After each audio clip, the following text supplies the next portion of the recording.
here and back in the video. So I'm gonna be doing a live stream of me reading this book on Moon Princess. You know what I'm saying? So I believe we are on chapter 3 and everything. So I'm gonna read as much as I can tonight. So chapter 3. Exactly 4 months ago, Selena's mother had called from China for the last time. Since then, there had been no trace of her. It took Selena and her dad a while to realize she was gone. First, Mom missed her goodnight phone call 2 days in a row. But that was unusual because by the time Selena went to bed in England, it was already early morning in China. Her mom worked funny hours. She hadn't realized Dad's message either.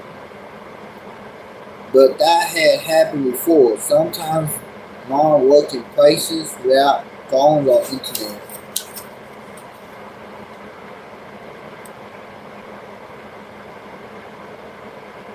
Dad hadn't been worried about. He spoke to the reception at her hotel, who hadn't seen Selena's mother in days.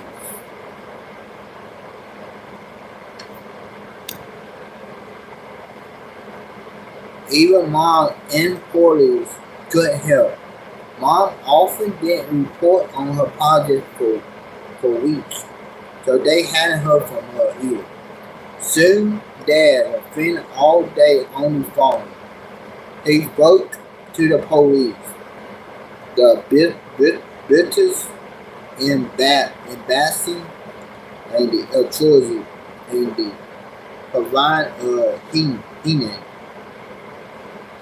where Mom had last been working, but nobody knew where she was.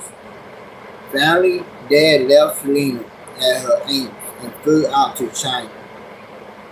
When he returned several weeks later, everything was different. He spoke of the shorts and of the efforts that had been made to find Mom. Hey there.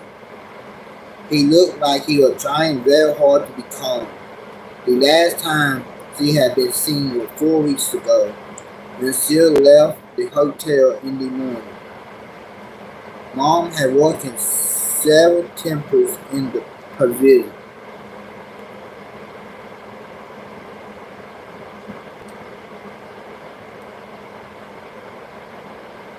So Dad had spoken to people there too. They had seen Mom around, but not for some time.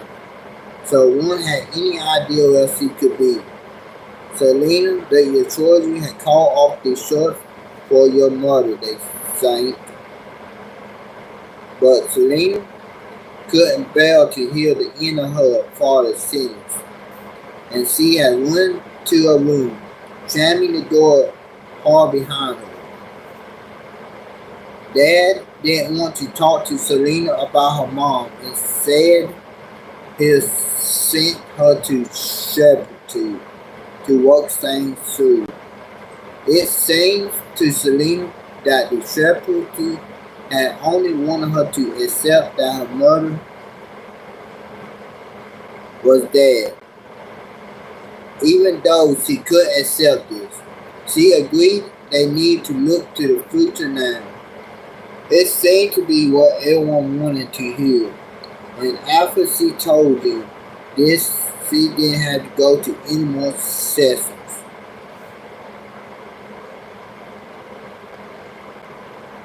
Hey there, happy girl. Selena seemed to believe, though, that her father also saw her mom was still alive.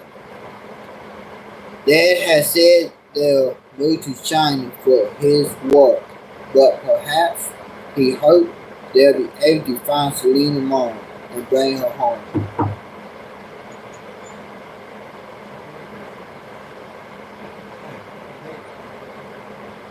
It was very early in the morning. Selena could hear the noise from the street, even though the soundproof windows. She hadn't seen Rufus for days. She wasn't really worried about him, as he did sometimes disappear for days on end, but she missed him. She hoped he was okay. Selena didn't like to think of him lost or shell and singing on his own, but she had a funny feeling he was nearby. She couldn't put it into words. It was just something she felt deep inside her.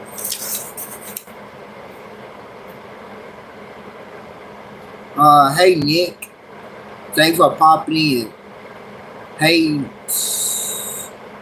hey, hot, retard, chic, thanks for coming. She made a decision if Rufus wouldn't come to her. Then she would just have to go out and find him, putting on jeans and a hoodie. She stepped out of her bedroom. Hey, Kokomo Joe. The apartment was silent, apart from the sound of Lean's snores echoing from her room. Selena quietly opened the heavy front door of the apartment. The air conditioners blew ice cold on her bare feet in the cell room. It was even colder than in the apartment. Where was Rufus? Suddenly, the elevator rumbled. Selena gave a thought what would happen if Lean caught her. She forbid then Selena to leave the apartment by herself. She shuddered as she imagined Lean pulling her back into the apartment with her sharp fingernails. The elevator noise stopped. She could hear voices on a different floor. Trembling, she pressed the button to summon the elevator. Soon Selena was whizzing downward. The door opened and she stepped out into the hall with its marble walls and heavy chandeliers. It looked like a hotel lobby down here to Selena's relief. She couldn't see anyone around, but as she started to creep past the doorman's desk, she heard a familiar yawn. Rufus peered past the doorman's desk. Selena saw her dear friend lying on a chair. The doorman was nowhere to be seen. Where? Who have we been? Cried the dog sarcastically. Oh, Rufus, I'm so pleased to see you. Where have you been? Cried Selena, gathering Rufus in her arms and inhaling his familiar scent. She hugged him tightly. Please don't leave me alone anymore.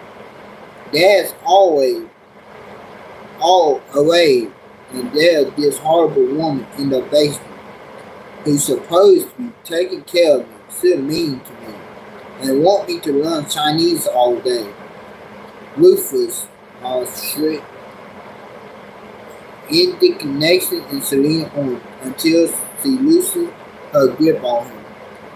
He leaped back onto the chair and stressed. Fascinated as all that is, Princess, I have something to tell you. Now, as you know, I am a senator's show, and I have had terrible jet lag. That means I'm tired during the day and wide awake at night, or something like that. Anyway, during the times I have been awake, not wanting to wake from your deep slumbers, I have been at 40. You've been out in the city, cried Selena, in her friend Freedom. What do you see? Where exactly have you been? I would like to say thank everybody for coming. Thank you, Happy Girl, for coming. Thank you, Kokomo, for coming. Thank you, Nick, for coming. And thank you, Hot Retard Chick, for coming. Thank everybody for coming. And thank all for the likes too. Well, I have been at 4 in the neighborhood and finding out some things you might have find interesting. Rufus paused dramatically and gazed into the distance. Selena sighed. There was no hurry. Rufus, well, he was in the mood, looking out into the early morning. He saw that it was dark outside. The rain ran down the glass door in thick drops, and colorful billboards were refreshing in the puddles in front of the entrance. Do you remember the boy, Rufus continued, the boy you saw outside the restaurant when you were on your way here in the car on that first day? Selena frowned, but you were in the car with me. How do you know who I saw? Rufus raised an eyebrow at her. There are so many things you don't understand, Princess. Just because you do not see me doesn't mean I'm not with you. Or at least nearby. Anyway, I saw the boy and I spotted something special about him. Selena turned away from the window. What do you mean, something special? But before Rufus could accelerate, the elevator door opened. They figured themselves into the lobby where a red road decorated with flowers. Small, brightly colored tasers hung from the trees and hung. There were little high-heel slippers on her feet, and her head was made huge by the many colors in her hair, sticking up in all directions. It was lean, she swung over to Selena, looking like an angry monster.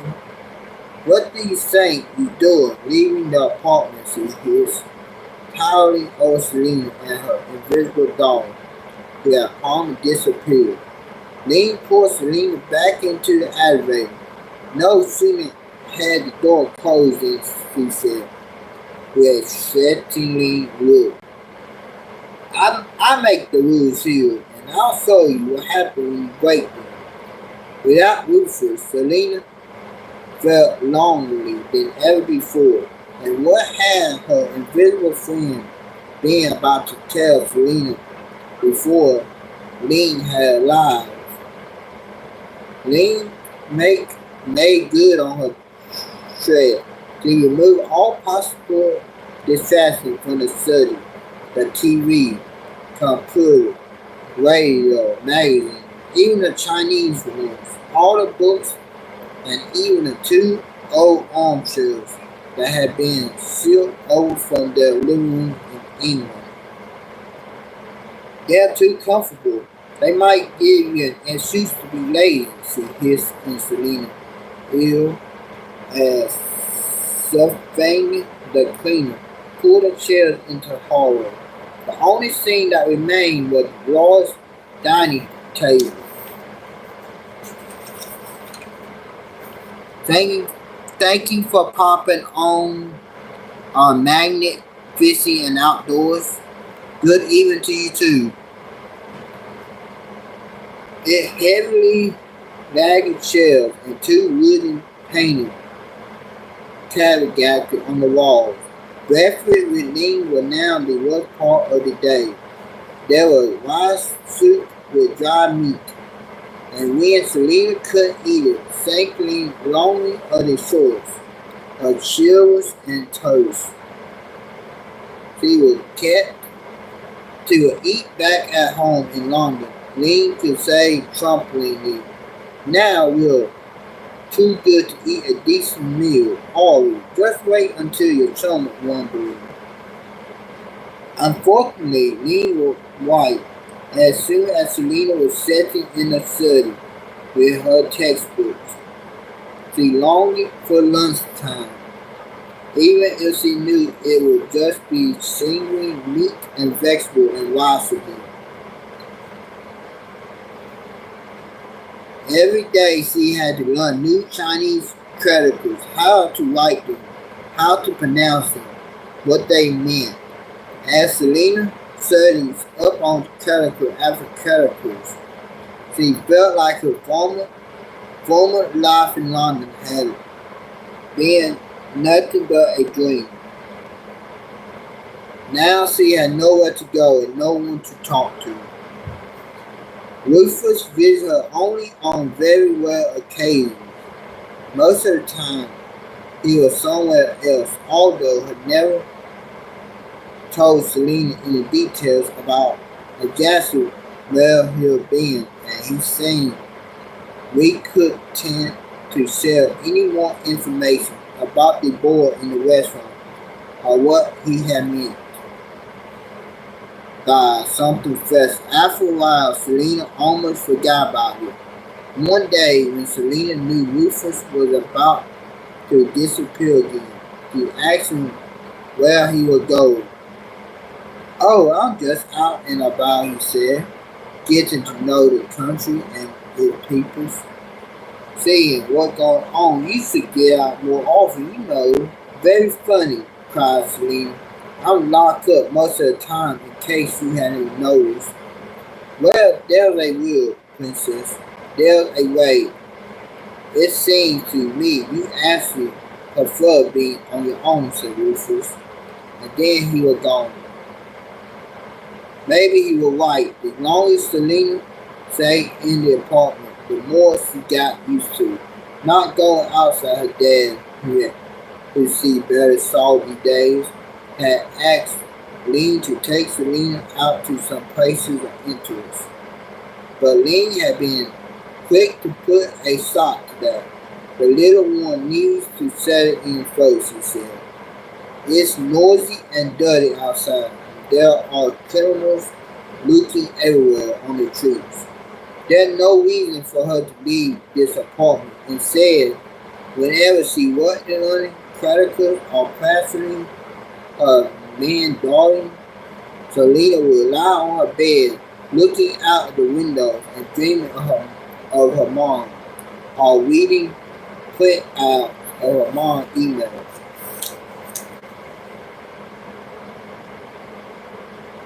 Let me know who are in the chat by saying hey or something, so I know who is still here. She kept in a tin box under the bed, always throwing them safely away afterwards. The day after her last talk with Rufus, through when her dad was home at a reasonable time, she asked him if she could go out to the shops with Lynn. Although Lynn was pleased about it, Dad thought this was a great idea. And now Selina will be allowed to go with the cook to the market twice a week and into the little shop at the end of their street. That night, Selina couldn't sleep. The half moon was bright and the city alive with electrical light flooding into the floor through ceiling windows. She flicked on her bedside lamp and pulled out the box. She opened the lid and shook the entire contents onto the sheets, letters, photos, pressed firewood, all the same Mom had sent her from China, fell onto her lap. The printed out emails, which were folded up in the box, were the only thing Selina had to pull out. She picked up some of the pictures. She hadn't studied it as much as the others because her mom was behind the camera. It showed a brown car from the side, a young Chinese man waiting from the driver's seat. He was wearing a white shirt, his hair blowing across his forehead, and he had a gleaming smile. Our new driver, Mom had written in the border. In the back of the car sat a Chinese woman. Only her profile was visible, framed by carefully shadowed curls of her hair. Selina froze. It was Lynn. Lynn had known her mother, a terrible chill ran through Selena's whole body. As she shuddered the ink hurtfully, she tried to be simple and sank clearly. It was still howling through the window of a car. It could be anyone, but it closely looked like Lena. She heard footsteps in the hall and froze the housekeeper would kill her if she found her awake at this hour. She shoved the photos and letters back into the box under the bed, flicked off the light and shut her eyes. Her bedroom door opened and Selena peeked through half-closed eyes, her heart thumping, but it was Dad who shook Harrington into her room and sat on the shelf beside her bed. Selena lay her eyes closed, enjoying her dad being near her. He held her hand gently, her breathing so in-depth. All her questions and fears, she began to feel safe and relaxed.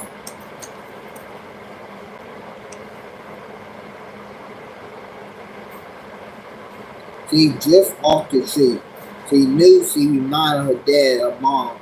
Was she the reason why he worked such long hours? Why he was never home?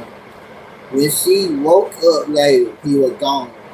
But today was the day she was going to leave the apartment for the third time. She put on her shoes for her trip to the market, with Leah already released to spend an hour or two away from Lena. She studied the photo of the car again before going downstairs, and though she couldn't be certain it was the housekeeper in the back seat, she had a horrible feeling in her stomach. What if Lena had known her mother? Could she have had something to do with her disappearance? Selena shook the thought away as soon as they turned out of the small alley onto the main road. They found the street charmingly with people and hills. The air was humid and sticky, and she felt overwhelmed by the noise and the clouds after they fed shut away. The boy Selena had seen from the taxi window when she first arrived had been sitting in front of the restaurant with the ducks hanging up in the window. He had been wearing jeans and a t-shirt with a picture of Chinese temple on the front. She saw and had a kind, gentle face. His gaze had been intense, although it made her feel nervous and curious at the same time. But he wasn't outside today, and Leah stopped at the vegetable stall next door. Selena peered to the restaurant windows. The boy was wrapping up the plastic tables. Selena thought again about Rufus was about him being something special. What had he meant? She saw a flicker of fire above the boy's head, a little flash of light. She blinked same sunlight, refreshing from a passing car perhaps. Come on, said Lee in Chinese, patting Selena's shoulder. We've got this big guy locked to buy today. Not long until the moon festival now. Selena would have liked to talk to the boy, but she was afraid Leah might tell Lena and that she would stop Selena Silks outside and said she quietly raised her hand. In passing a wave to him as they walked away, he returned the gesture. Next weekend, Dad was at home working on the computer while Selena watched TV. He sat down beside her and gave her hair a quick stroke What do you say to the two of us going out for something to eat?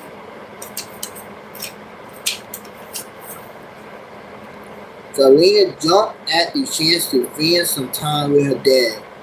Yes, please. Maybe we can go to the restaurant across the street. Really, her dad asked in surprise.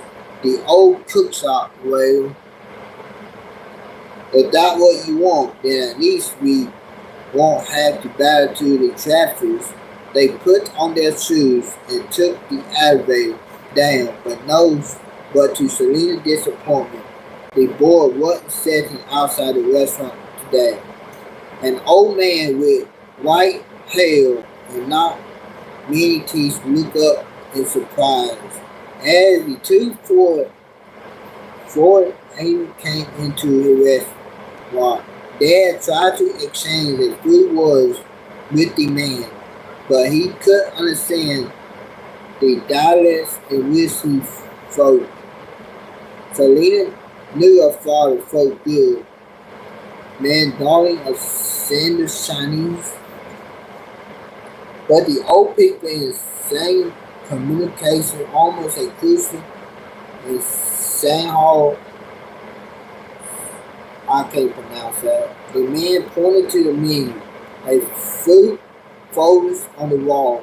Selena and her father ordered fried noodles and sat down on a plastic stool.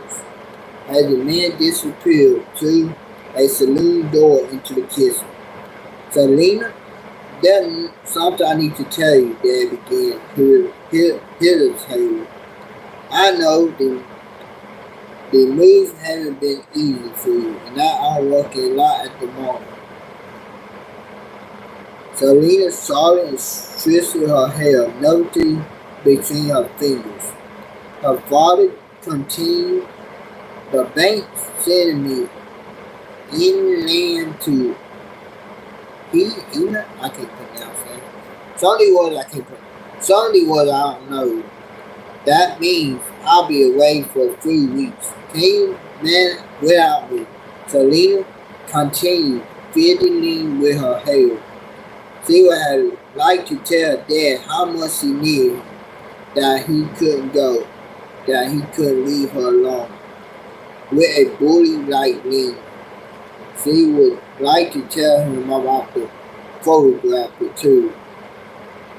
But she knew he wouldn't listen. Instead, she raised her head and met his eyes. Definitely, of all places, we had to go to He-Man. Dad sniffled for a brief moment. Selena knew both of them, thinking about her mom, that she had been in He-Man when she disappeared. He saw it quickly and said, yes, Selena, I do have to go there. But it's for work in a different part of her visit. It had nothing to do with your mother. And what if you simply disappeared there too and I never see you again? Selena wanted to yell, but she could see tears welling up in Dad's eyes. And he grabbed her hand before she could stop herself. She brought out, are you going to look for Mom perhaps? If you please, Selena. Then Selena don't thought that again. The police had done everything they can. They were seizing her hand so tightly now that it hurt. At the moment, the fried noodles arrived. Selena glanced up, saw it, and found herself looking into the face of the boy. Man, he said politely and sat down behind the counter. Selena knew it was amazing, so much better than anything that Lena had made for her. But she still struggled to concentrate on her food. She could feel that the boy's eyes never left her for a second. He was looking at her as if he had known her for a long time.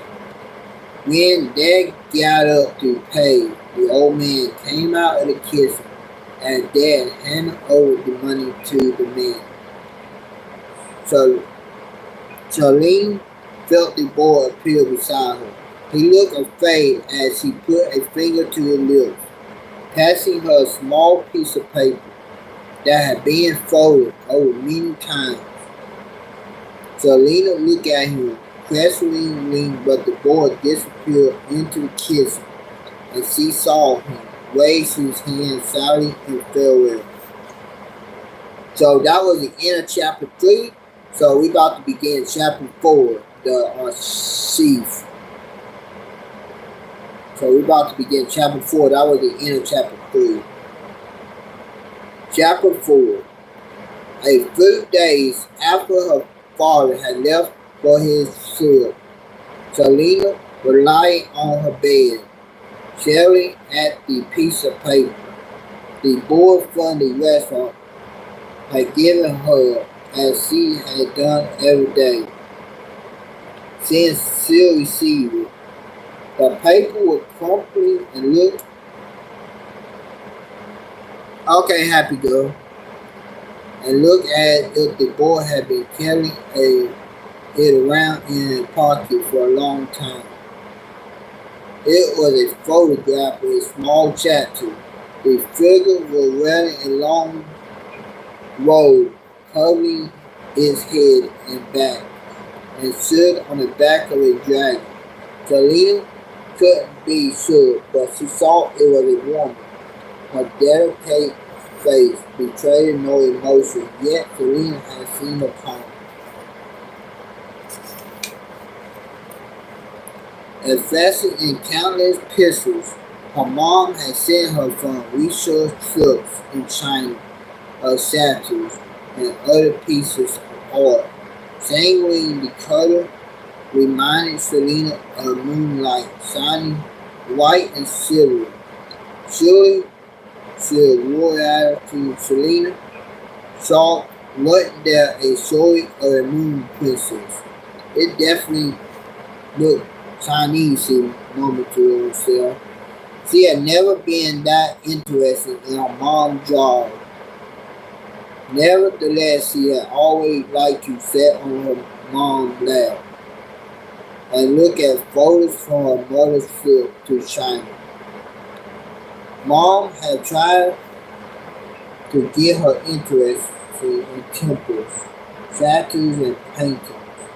She even sent photos of artwork she was working on, along with her letters and emails. This always made Selena feel part of her mother's world, even though she was a long way away. Oh well, Selena sighed herself over to the edge of the bed. She let her head hang down to look underneath, and saw nothing but a few balls of dust.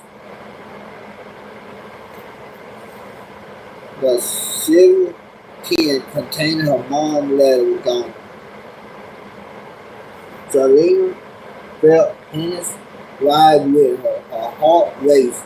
She always kept the tin in the same place. Sylvain, she knew, had cleaned her room several times, but she didn't seem to bother cleaning under the bed. And even if she had, the tin had always been left untouched. A thought occurred to Selena. Could her father have taken the box away with him? She shook her head, even though he didn't like Selena to talk about her mom. He would take away all of her most precious mementos. Would he, Selena decided. She had to ask him, even if he were on a business trip, hundreds of miles away. She called her dad using her cell phone, but no one picked up. Instead, she intends to record message in Chinese. It obviously wasn't possible to leave a message either. She tried calling on the landline just in case. Selena stepped into the hall. Lynn didn't allow her to leave her room in the afternoon. But Selena wasn't sure whether Lynn was even at home. Simply, the She lifted the receiver and dialed Dad's number. The Chinese reporter. She'll send him an email then. The computer that they had bought over from the UK was kept in the living room, and as soon was no sign of Lynn, who had forbidden Selena to use the computer alone. Selena switched it on and opened the email program. Dad had written her message. He said that Shiny was completely different here. How difficult it was to get around and how much he missed her. Obviously, he was having great difficulty phone, but Ling had kept him informed on how well Selena was doing and what great progress she was making with her man darling. Selena grew angry as she read that email. So he'll spoken to Ling on the phone. Probably email her too. So why wouldn't he want to talk to her? She pounded the key foolishly. Please tell me my $10 with mom letter in it and disappeared. Do you have it? I miss you. Love, Celine. She heard noise at the door. Lean was back. She'll never make it to a room in time. Selena quickly shut down the computer and hid behind the large armchair next to the window. As usually, Ling was wearing shoes with thigh-high heels. Each one of her footsteps clicked loudly on the hard floor as she walked into the room. Selena peered out calmly from behind the shelf and gasped. Her tin box was in Ling's hands. Ling placed the box on the table, then closed the living room door. Probably doesn't want to be disturbed while still reading. Selena thought bitterly. What was Ling up to? Why would she want to read her postal letters or look at her photos? Ling started listening to the box, impatiently crumpling and folding the plastic paper with a sharp painted nails. Digging deeper, suddenly realization hit Selena.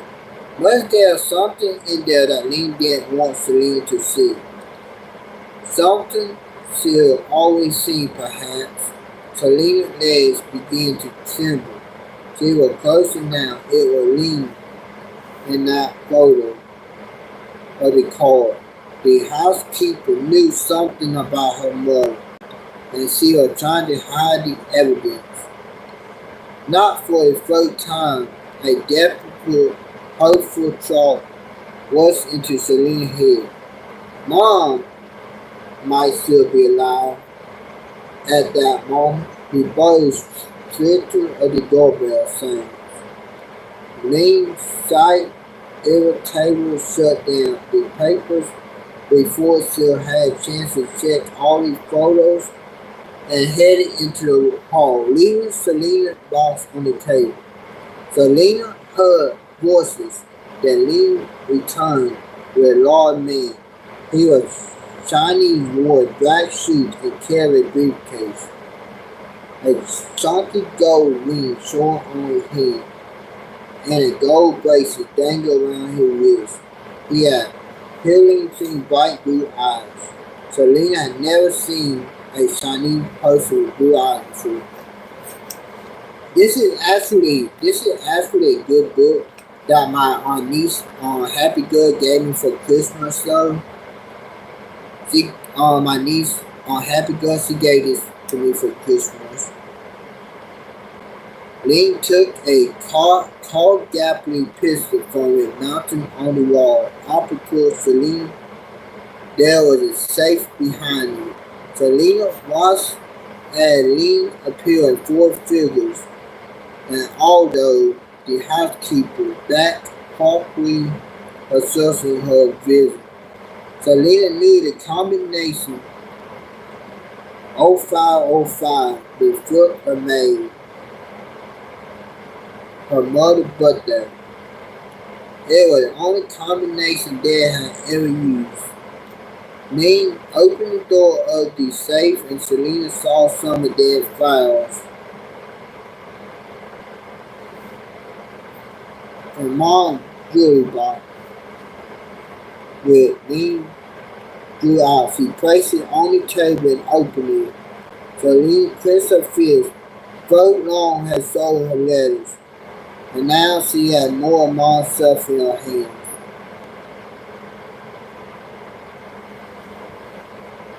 Mom didn't wear it much, but she had inherited a lot of precious jewels from Selena's grandmother. When Selena was younger, her mom had let her play with the fortune necklace and bracelets, as long as she was careful. Now she saw Ling holding these things in her greedy fingers, and Selena felt herself glow hot with anger. How dare she? The man had laid his briefcase on the table next to the jewelry box. He opened it and Ling whistled softly to her teeth. Selena tried to see the two of them properly too, but the table was in the way, risking discomfort. She peered over the top of the armchair, her breath caught in her throat. Ling took a large necklace heavy with gems out of the man's briefcase. Selena recognized it immediately. It had been her grandmother. She remembered her wearing it on festive occasions. But now the man reached into the jewelry box and pulled out exactly the same necklace. How was that possible, Ling? And the man was speaking in an unfamiliar dialect that Selena didn't understand. Finally, the man grinned and drew out a large wad of cash. Ling put the money in her handbag and laughed. The man now took the necklace from Mom's jewelry box and packed it away. Ling was holding the other necklace in her hand perfect. She said in English,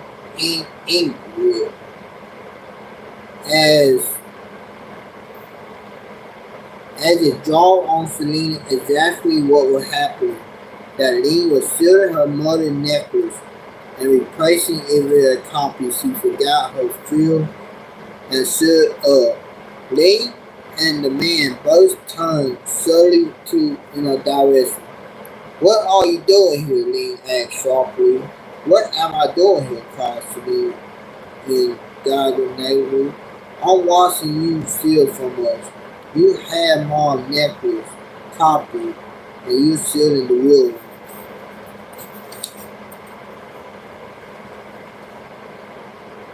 I'm telling Dad right now about this.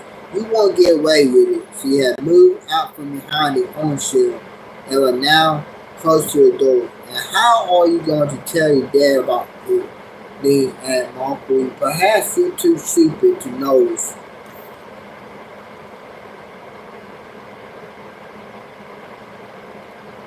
Yes, happy girl. I love you too. But your father is very difficult to reach at the moment. The only person he speaks to is me. And Ling was telling the man had started editing slowly. Selena. Beads of threat stood out on his round face and his blue eyes guilty. He was clutching something to his left hand. Selena glanced down and nodded. Dad will be home soon, and then you won't be able to stop me telling him the truth. Selena said, keeping her eyes on the knife and trying to stop her voice from trembling. We'll cross our bridge when we come to it. Ling laughed loudly and shook her head. but whose clothes looked like dangerous snakes. Selena heard the key turning on the front door. It was only Lehu, the cook, returning from the shops, but Lee and her accomplice looked around hesitated. Anyway, and the man loaded a knife. All at once, Selena knew what she had to do. She grabbed her tin box from the table. Then she made a dash for the front door, which Lee had left open behind her. Several shopping bags waiting on the end before anyone could stop her. Selena ran to the stairwell. She had never used these cells had here before, but she could press the elevator button on every floor to throw down Lee and the fat man. She held the tin box close to her and raced off downstairs. 13 times she pressed the button to stop the elevator.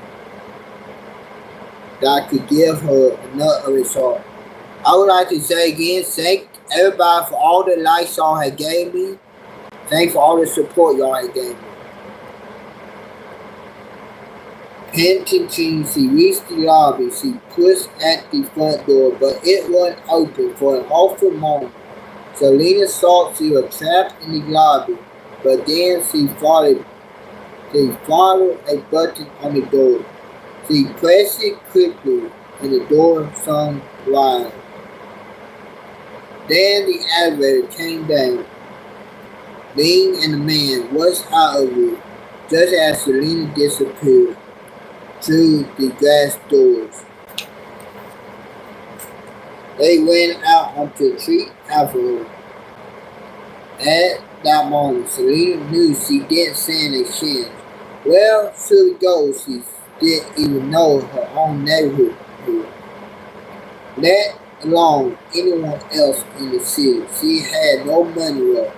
She couldn't speak fluent Chinese, and she knew no one. She ran for a few more yards, then stopped, desperately looking around for the best way to go.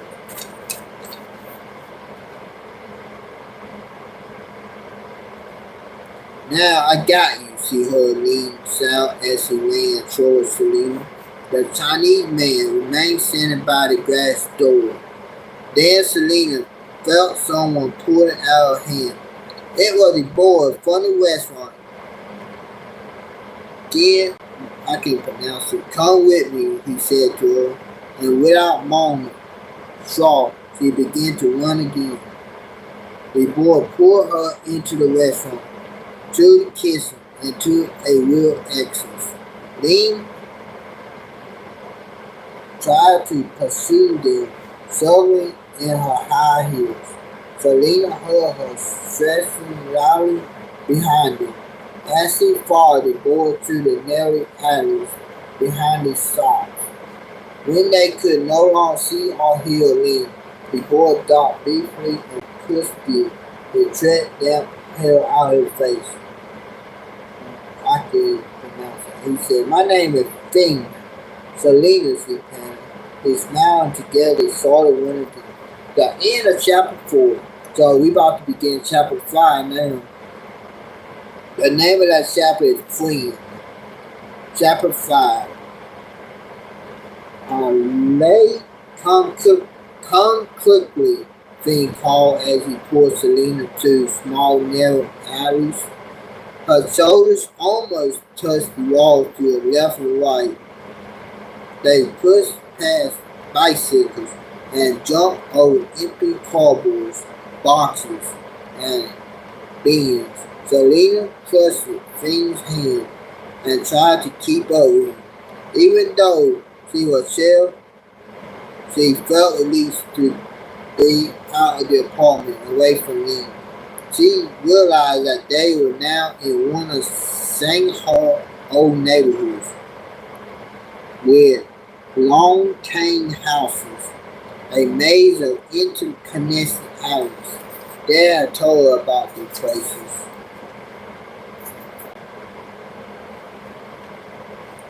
He'll see a small one-story house built from red brick and with garden roof. Kids play in the falling cement streets and alleys.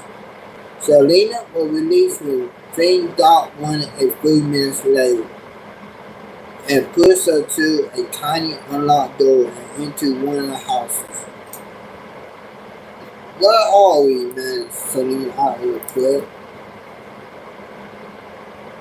Finn replied and saw his take English. This is where I live. You are safe here. Selena looked around the small, damp, empty house. It didn't look as if anyone lived here. There was no furniture, a rusty stove in the corner, with one or two pans beside it. The window was half boarded up, a few planks removed and resting against the sill. The house had clearly been abandoned and shut away. She glanced at Freeman, who read. I live here for now, she added quietly. Suddenly, she heard a familiar voice. What are we doing here? This part of the city very dirty and smells dismally unpleasant. Rufus, cried Selena. I'm so glad you are here. I wish I could say the same. Snapped the little Franklin, sitting comfortably on the floor and licking his right paw. Finn called. Who are you speaking to? He asked with a confused look on his kind face. Rufus gave a sarcastic laugh. Selena frowned at him and then turned to Finn. Now was the time to see if all her hard work suddenly had paid off. It's hard to explain, she began. You see, I have a friend, a Henry Hill dog. I can't pronounce that name that only I can see. They're invisible. His name is Rufus. He pointed to what Rufus said. So basically, Rufus is Selena invisible dog that she always talking to. You know what I'm saying? Frank said hard, but then shook his head and turned away, obviously unsettled. I see a new friend is still way away from recognizing other friends, said Rufus, complicated looking up from his Paul Ping. What do you mean, actually? Then she remembered that Rufus had said there was something special about this boy. And now that you decide to reappear, you must tell me what you meant about things being special. Oh, all will be revealed in a good time, said her friend, yawning loudly as if he was already bored of the conversation. Let me just say that you are not the only human to have an invisible friend, although you are lucky enough to have me here. I've been on here for 53 minutes with you. Others had more full relationship with their companions. Selena turned back to Finn, who was now making a pot of herbal tea on the stove. She wondered if Finn did have an invisible friend, and so perhaps he could tell her about it in his own time. They had only just met each other after all.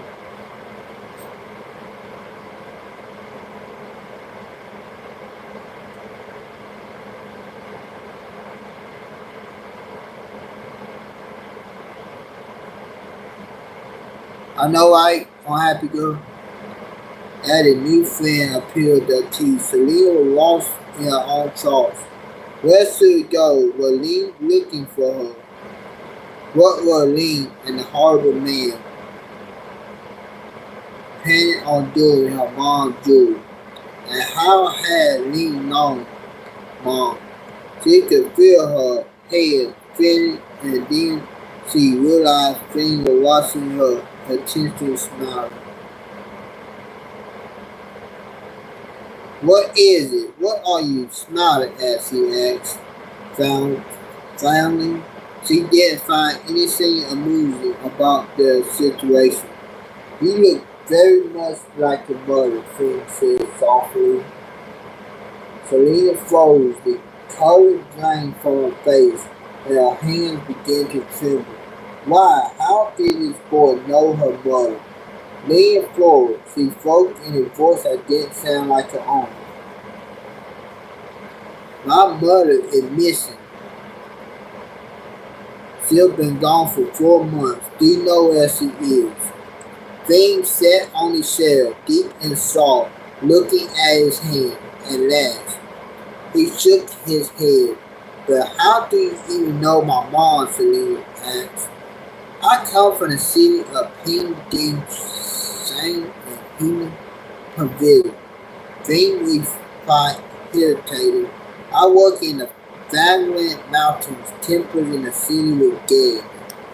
Does this mean older brother asked Selena, who had heard the word dead before? Yes, he had actually called Dee, but I'll just call him dead.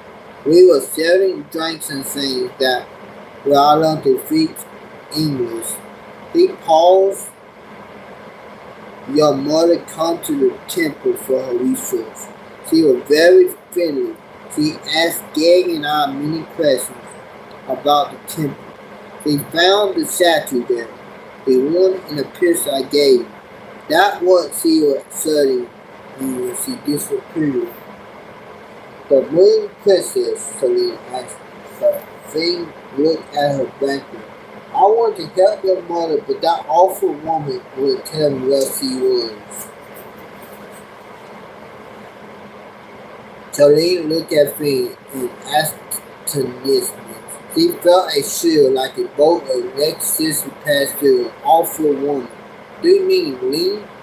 Finn nodded. She was your mother's sister. Selena took a deep breath. Tell me, what happened the day my mom disappeared? He took a sip of his tea. The last time I saw your mother, Gag and Ling were with her. And King Ding sang. Gag was your mother's driver. He often picked her up from her hotel and drove her to the temple. Finn looked Selena in the eyes. One evening, 4 months ago, Gag didn't come back. I waited in front of the hotel for him, like I did every day. Then Ling came in a taxi. I asked her about Gag. She said he was going to show your mother other temples and would be away for a while. I went to the hotel every evening, but he didn't come. Finn paused and took a long breath of his own. Selena didn't say anything and waited for him to continue. Your mother didn't either, he went on. I came here to Shanghai to find this woman and see if she could lead me to Gag. The restaurant owner nearby felt sorry for me and helped me out when I told him my story. I've been watching the woman for weeks, but I still don't know what's going on. I thought you might be able to help. The room felt silent. Selena was reeling at this information. Surely this must mean that Gag and her mother had been together when they disappeared. Somehow it was comforting to think her mom hadn't been alone. Rufus was the first one to break the silence. Why didn't you look in the box? There might be something you missed. Given this new information, or the board might flop something. Selena looked down at her hand. She realized she hadn't let go of the tin box since she had run out of the apartment. Wordlessly, she opened the box and laid the contents on the floor. The three of them looked at Selena further. She showed Finn the picture of the driver in the brown car. Is that your brother? He nodded. his eye damping. That's him. That's scared. Rufus peered at the pistol in Fiend's hand, and that leaned in the back. I should have known you, growled Corporal.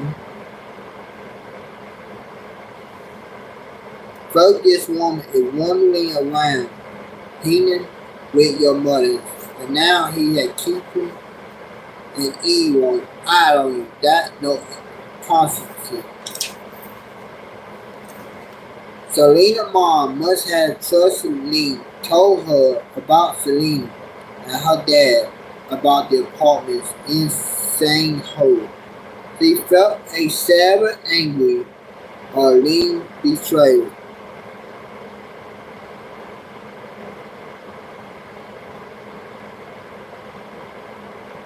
I know, right?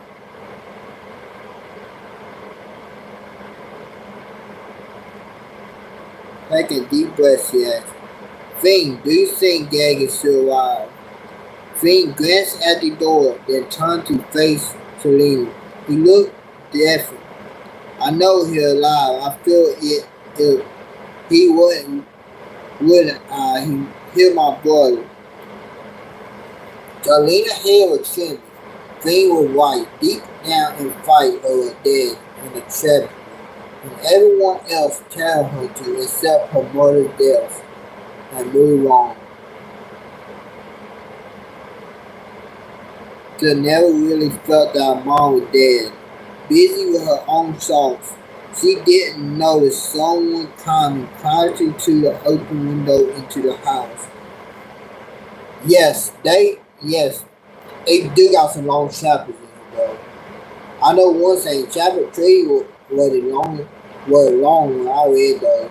But I'm about done with chapter 5 though. The new visitor had already made herself comfortable on the windowsill and was suddenly proceeded with an air of disdain. She washed her face with her draining paws. It was only when she heard the tinkling of a bell that Selena looked up. There sat a pretty white cat, a little bell hanging from her blue collar. Selena knew immediately who she was, Mika, her mother's invisible friend.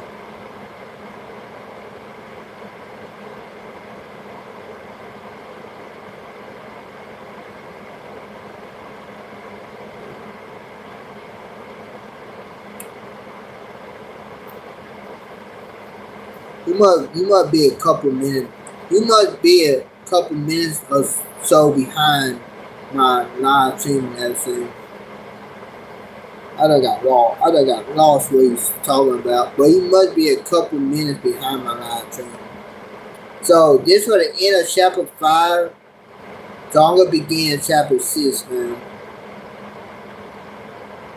Rufus Adball Henry. I might have known you'd be causing trouble again. The cat's voice was deeper than Selena had expected.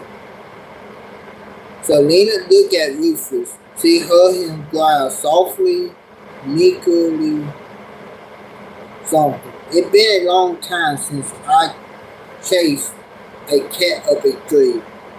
Mika blinked once and the tip of her tail twisted just a little.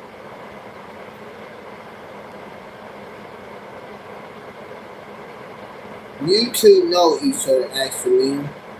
Yes, we do, said Rufus as a rule. I have nothing to do with animals of time. In this case, the contact couldn't be avoided. Though we live in the same house, so to speak. Oh, Rufus, I hadn't got time for your nonsense, Mika flared. She lowered herself gratefully from the windowsill and saw across the room, showed Selena. 1 hour, 4 minutes. She jumped onto the table. Rufus watched her successfully. Green was said at Selena. More invisible animals, he asked. The boy's tone reminded Selena of how her dad spoke about Rufus. See, her thing didn't think she was making it up or being silly. Yes, just one more time, she said defensively. They bore herself hard at Selena, blinked and dropped his eyes. He probably felt that thought Selena saw, feeling sorry. They continued to trust to the contents of Selena's box. Who the boy? Asked Nickel, her ear pricking in Finn's direction. Here, Finn, he can't see you. All Rufus, Selena complained. Oh, I see, Nickel yawned and waved her misconceived side Selena. Uncanny, the similarity. Her eyes are the only thing you get in her. Do you know who I am or have? She kept me a secret. Selena looked at the pale blue eyes. You, Nika. My mother told me about her. You are her. You are her cat when she was little. You are invisible like Rufus. Nika furrowed there, sharpening her tail twisted. What do you mean, boy? I am your mother cat. Even though your mother had decided to shut me out of her life, you humans are changed, added friends to just dissolve into thin air. Selena was about to fall, but Rufus was quickly. Nika, he said, you can't blame Selena for her mother's mistakes. And seeing and you place so much value on old friendship, I take it you know what happened to Selena's mother. Nika bowed her head a little. I'm sorry, I didn't mean to offend you. It's just a little hurtful anyway. Kate and I had any contact in such a long time. Not my fault, naturally, and then suddenly, about a week ago. The cat paused and began to lick her paws. What? Cried Selena. What happened a week ago? Well, continued Nika, I had a feeling that she would call me that she needed my help, and yet I can't seem to find her. Thanks anyway. She looked at Selena questioningly. Well, Rufus cleared so I'm sorry to have to tell you this. But Selena's mother had disappeared without a trace. She was last seen months ago here in China in Hunted Pavilion. To be honest, we don't even know if she's still alive. Selena a passive reaction from Nika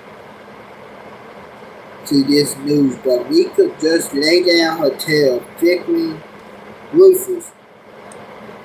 You nitwit. Do you seriously think I wouldn't know if she was dead?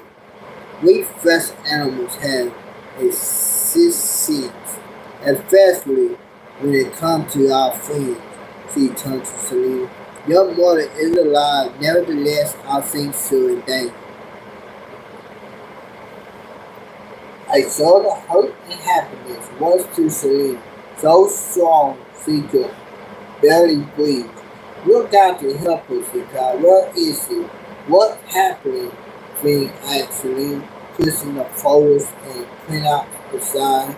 Is my mother alright? I don't know about your friend's brother, said Nika. Kate too weak. Kate is too weak to call me, and I can't find her on my own. We have to work together. There's no time to lose.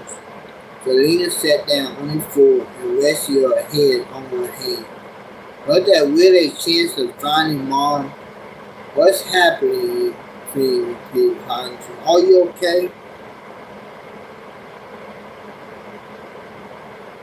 Thank you about for coming again. Selena tried to explain in a mixture of English and Mandarin. He still looked a bit confused, but the boy clearly trusted Selena and believed her about the invisible animal. Definitely his misgiving. Selena, but it was a gratitude.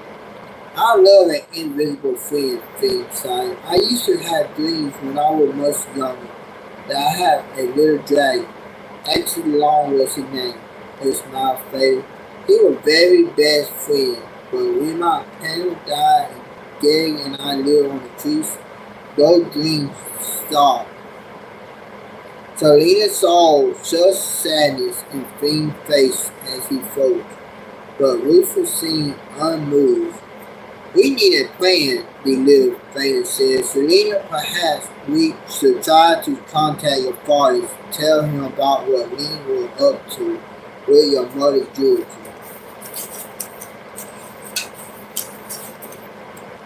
So once I get done with chapter 6, I will be done reading for the night. I will come back on here tomorrow and read some more once I finish chapter 6. This is gonna be the last chapter I'm reading for tonight anyway. So Lena didn't bother asking Rufus how he knew about the incident with the jewelry when he hadn't even been there. Invisible friends could be very mischievous. Pulling her cell phone from her pocket, she dialed the only number in her contact list. There's again the same recorded message as still heard early in her apartment. It was no good. She couldn't get to. Finn picked up a photograph from the pile on the floor. It showed a Chinese haggard dog painted red and gold. This is fabulous mountain temples.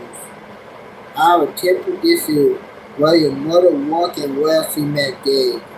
Oh, that where Kate called me from. I know it is, Mika said. How do you know she called you from there, actually? Could you be mistaken? You know how I always manage to find you when you need me the most. I can feel where you are, said Rufus. Then why doesn't Mika know exactly where my mother is now, Celine replied. Calm down, princess, your mother said. Mika hadn't had any contact in a long time, Rufus explained. Then he sneaked on Smokey besides cats. Naturally don't have such a distant sense of place as dogs.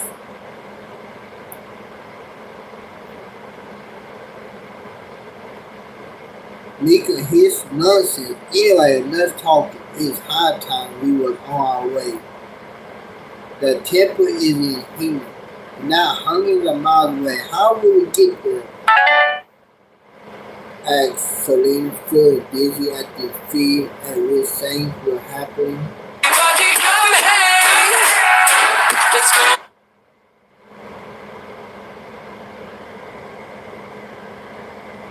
One moment, y'all.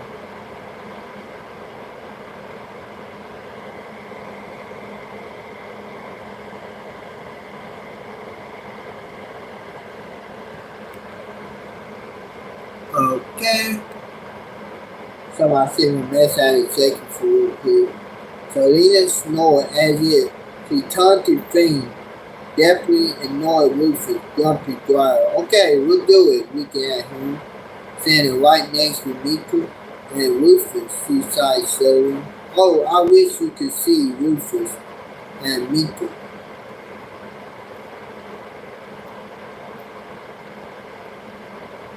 It would make things so much easier. Rufus looks thoughtful. Well, it's interesting. This one can't see me. I'm not trying to conceal myself from him. Mika twisted her tail. I'm not hiding myself from him. Ew, perhaps. This one is older than his years. So even though we saw ourselves, he really doesn't seem to see us. Rufus and Mika exchanged knowing glances. Selena didn't understand a word they were saying. What does that mean? You want him to see you, but he can't? Should he be able to? Yes, if we let him. He'll only shout after all. muttered Rufus. He looked softly, sullying Fiend with his head tipping to one side. Bill had a tough life and one nevertheless. He does still have special friends. I caught a glimpse of him when the boy was daydreaming outside the restaurant, but the friend isn't.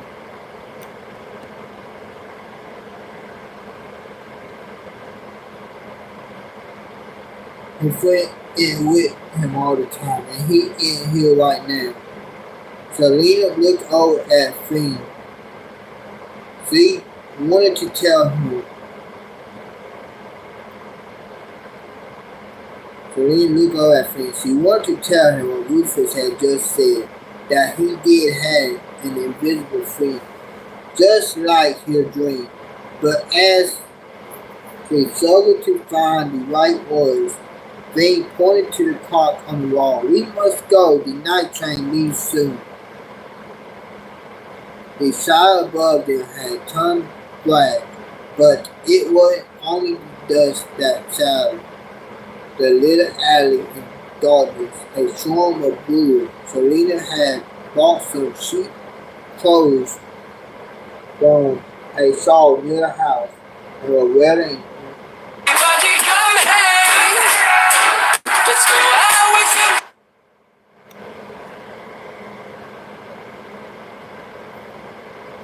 As they moved from the narrow alley back onto one of the main streets, the first drops of rain trailed to fall. Give one moment, y'all.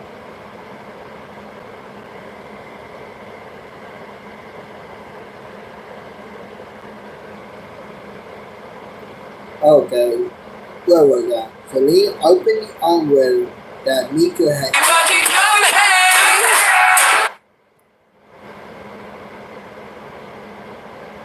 Rain put the umbrella up now.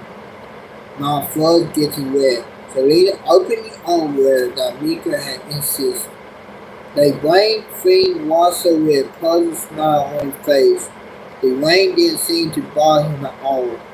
The sidewalks were crowded with people trying impatiently to get to the other side of the main road.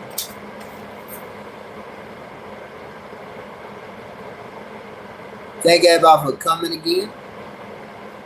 Selena took care to balance the umbrella and the bags. The little group now found themselves surrounded by people, all hurrying at a fast pace, shoulder chasing.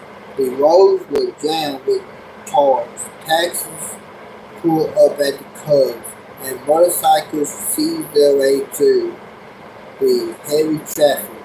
Selena felt overwhelmed by the noise and the heat.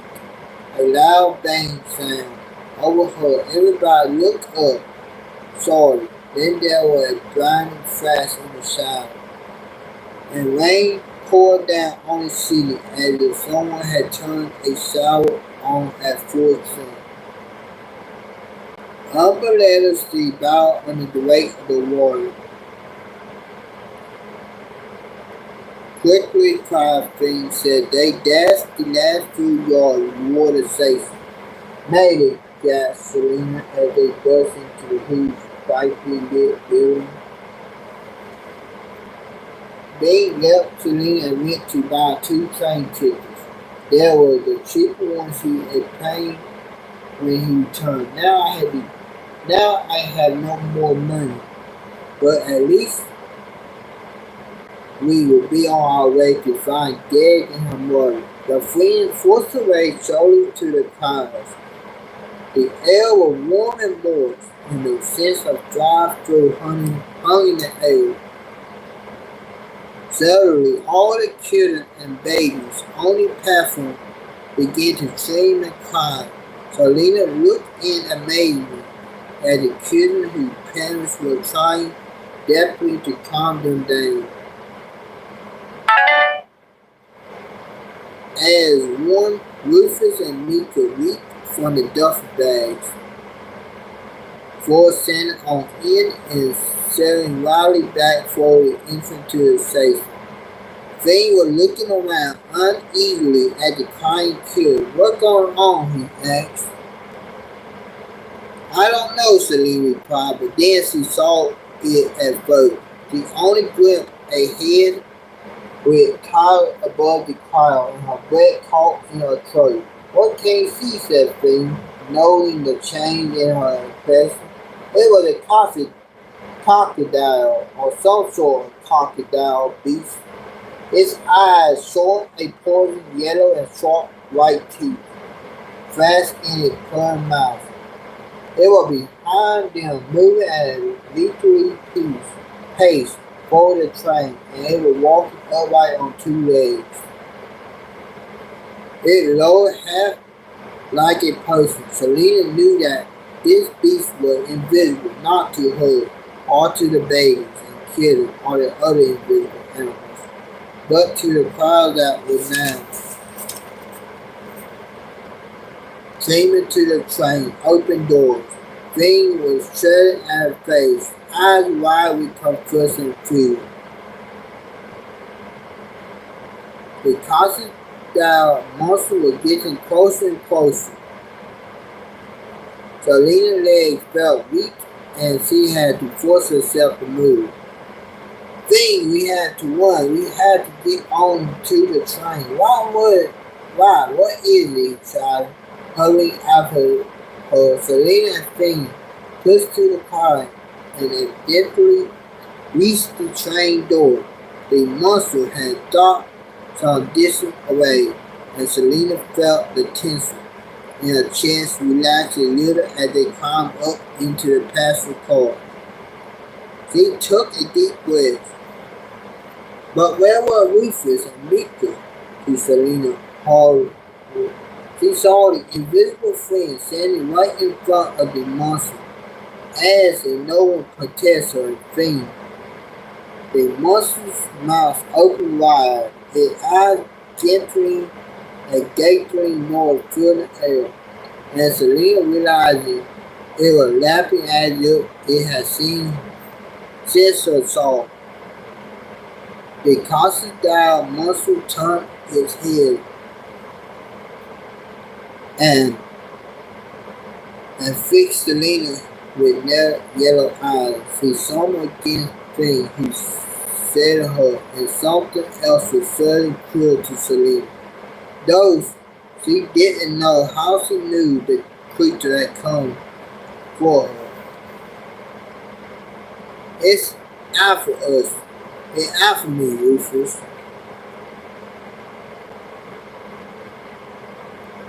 Selena streamed from the open train doorway, regained her sense to run away. Mika, Rufus run, but if they heard her, they ignored the command. Other passengers shouted and muttered, but Selena barely noticed. The train's engine rumbled too loud. Selena clutched the bar beside the door and sailed as the two brave creatures moved in for the attack. Mika back was off and she was hissing wildly. Rufus was snarling, his body tense.